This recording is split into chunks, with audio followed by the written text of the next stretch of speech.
چرا نباید پیش هر آدمی درد و دل کنی؟ این داستان بهت دلیلشو نشون میده.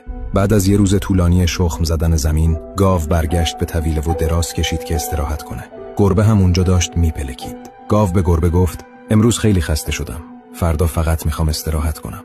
گربه رفت و به سگ گفت: رئیس خیلی داره به گاو فشار میاره. اینقدر ازش کار کشیده که دیگه دلش نمیخواد کار کنه.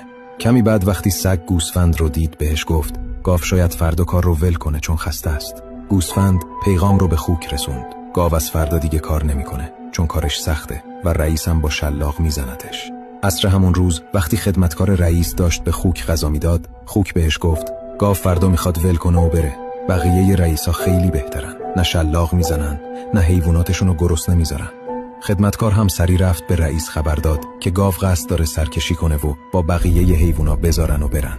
رئیس که اینو شنید تصمیم گرفت گاو رو بکشه که دردسرساز نشه.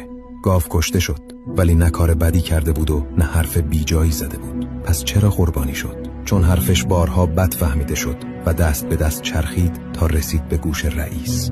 درد و دل کردن با یه سری آدما هم همچین نتیجه‌ای به دنبال داره. بعضیا فقط بهت گوش میدن تا بعدن از حرفات برای سرگرم کردن بقیه استفاده کنن و فقط خدا میدونه چقدر حرف از خودشون در میارن و به عنوان حرفایی که تو زدی برای بقیه تعریف میکنن. بعضی وقتا بهترین کاری که میتونی بکنی ساکت بودنه.